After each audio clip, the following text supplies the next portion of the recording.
মানুষের এখানে এসেছে।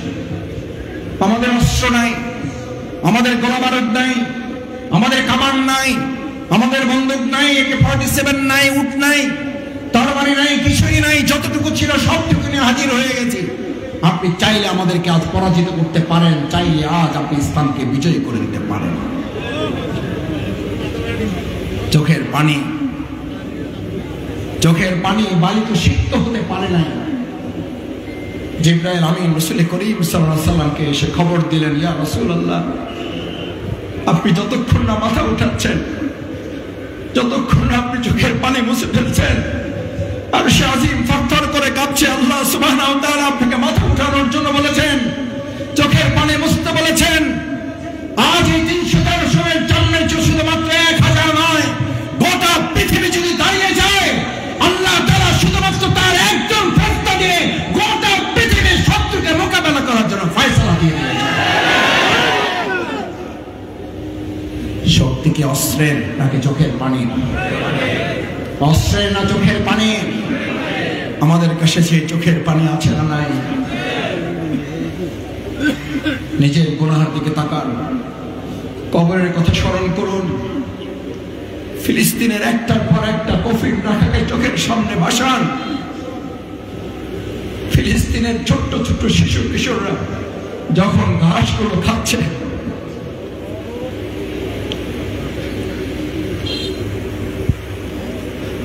ছোট্ট বাচ্চা যখন তার খাবারটা একজন সাংবাদিককে দিচ্ছে, কারণ সেও মনে করছে এই সাংবাদিকটাও তার মতো ক্ষুধার্ত।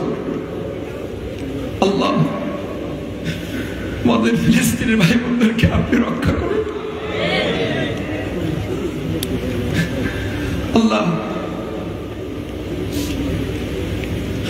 আপনি আবার আরেকবার আবাবিল পাঠান, আমাদের আকসাকে আপনি হেফাজত করুন।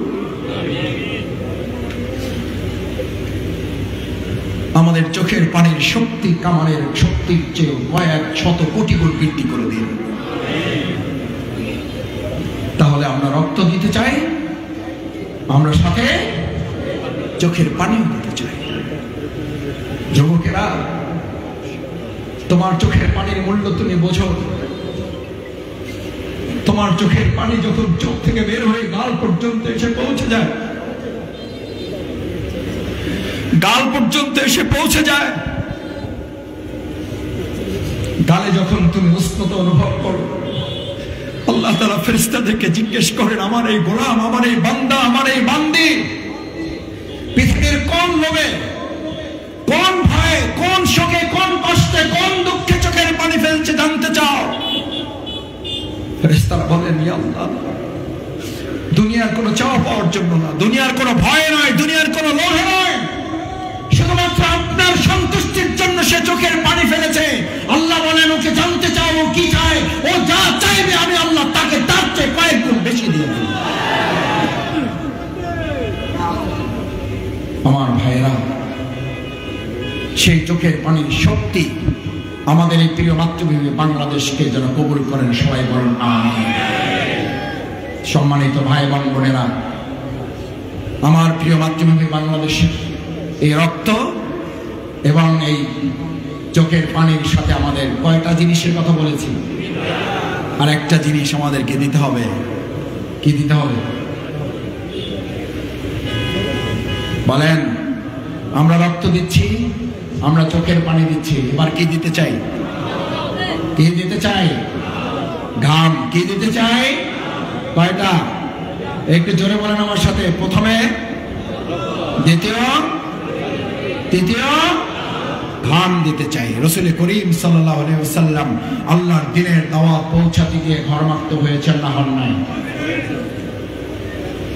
শরীরের ঘাম যখন ঘরে, আপনার শরীরের এই ঘাম যখন মাথা থেকে শরীর থেকে পা থেকে জমিনে পড়ে যায়, কৃষক যখন ফসল ফলায়, আগাছা দমন করতে চায়, আগাছা নির্মূল করতে চায়, ফসল ফলাতে চায়, ফসলকে উর্বর করতে চায়, তখন সেখানেও তিনটা জিনিসের দরকার হয়। কয়টা? ওষুধ দিতে হয় না হয় না? সার দিতে হয় না হয় না? ওষুধ দিতে হয়, সার দিতে হয়, পানি দিতে হয়। কয়টা লাগে? সার, ওষুধ এবং পানির পরে ওই জমিনটা যেমন ফসলের জন্য উর্বর হয়ে যায়, আজ এই সাতকানিয়া সহ 56,000 প্রিয় মাতৃভূমি বাংলাদেশের এই জমিন আমরা রক্ত দেব সারের মতো, আমরা চোখের পানি দেব পানির মতো, আমরা রক্ত দেব, সার দেব, আমাদের এই কীটনাশক দেব, আমরা আমাদের সমস্ত কীট পতঙ্গ মুক্ত করে, আগাছা মুক্ত করে, ফসলের জন্য জমিকে যেমন উর্বর করে, ইসলামের জন্য জমিকে উর্বর করতে রক্ত দেব, ঘাম দেব, চোখের পানি দিয়ে ইসলামের জন্য বাংলাদেশকে উর্বর করব।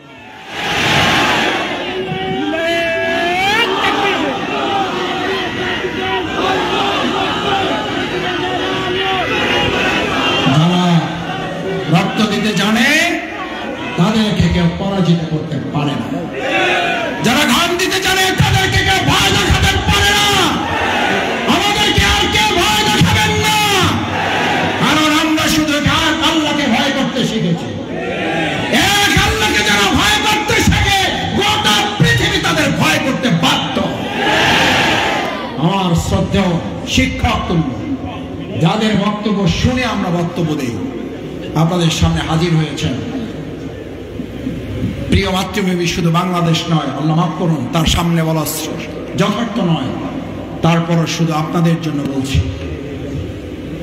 গোটা পৃথিবীর ইসলামী বিপ্লবের জন্য যিনি বিগত 16-17 বছর এই ফ্যাসিস্টদের হৃদয় কাঁপন ধরিয়েছেন, আধিপত্যবাদের বিরুদ্ধে যিনি প্রথম মাথা উঁচু করে কথা বলেছেন, মুফতি কাজী ইব্রাহিম তাহমাদ বারাকাতু, আল্লাহ তাকে হায়াতে তাইয়্যিবা দান করুন। তার এক বক্তব্য আধিপত্যবাদের রাজ সিংহাসন কেঁপে উঠেছিল। ভারতীয় দালাল রাজাকাররা সেদিন কলিজা ছেড়ে ওরা পালাবার রাস্তা খুঁজেছিল। আমি সারা রাত ধরে ওনার সেই লাইভ শুনেছি। আমি আল্লাহর কাছে বলেছিলাম, আল্লাহ এরকম মুরব্বী আমাদের যতদিন থাকবে বাংলাদেশে ইসলাম নিয়ে কেউ তার মানা করতে পারবে না, তার মানা সহ্য করা হবে না, ইসলাম নিয়ে আর কাউকে কথা বলতে দেওয়া হবে না। ইসলাম নিয়ে কটাক্ষ করলে তার অস্তিত্ব এই দেশের মুসলিমরা গোটা মানবতা বিলীন করে দেবে। কারণ আমাদের শ্রদ্ধা ওলামায়ে কেরামগণ শুধু মুসলিম উম্মার সম্পদ নয়, আমাদের শ্রদ্ধা ওলামায়ে কেরামগণ এই বাংলাদেশের গোটা মানব জাতির সম্পদ। তাদের নিয়ে তুচ্ছ-তাচ্ছিল্য কিংবা তাদেরকে ঘৃণায় প্রতিপন্ন করে বাংলাদেশে আর কেউ রাষ্ট্র পরিচালনা করতে পারবেন না। এই সুযোগ কি আপনারা আমরা কেউ দিব? আলেমদেরকে হায় প্রতিপন্ন করে একদল দেশ ছাড়া হয়েছে। আমরা আরেকবার পরের এই দৃশ্য আর বাংলাদেশে দেখতে চাই না। কেউ আমার দেশ ছাড়া হন। আমাদের তরুণেরা, যুবকেরা তো দেশ ত্যাগ করতে বলে নাই। আপনারা দেশ ত্যাগ করতে বলেছিলেন? আপনারা কি বলছিলেন? পদত্যাগ চাইছিলেন? আপনারা চাইছিলেন পদত্যাগ? তারা করছে দেশ ত্যাগ। এটা আল্লাহর ফয়সালা এবং এটা আলেমদের সাথে বিরোধিতা, নির্মম উপহাসের জব্দ দুনিয়ার বড় শাস্তি। ভবিষ্যতে আলেমদের সাথে আবার যদি কেউ বেয়াদবি করেন, শুধুমাত্র দেশ ত্যাগ কিংবা পদত্যাগ নয়, তার চেয়ে করুণ পরিণতির অপেক্ষা করতে হবে। সুতরাং আলেমরা মসজিদে কি বলবেন, আলেমরা ওয়াজ মাহফিলের মাঠে স্টেজে কি বলবেন, সেই গাইডলাইন যেন ইসলাম বিহীন কোন নেতার কাছ থেকে আমাদের আর শুনতে না হয়। এটা শুধু বাড়াবাড়ি নয়, এটা শুধু আদবের খেলাফ নয়, এটা ইসলামের সাথে রীতিমতো বেয়াদবি করার শামিল, এটা আলেমদের প্রতি তুচ্ছ-তাচ্ছিল্য করার শামিল।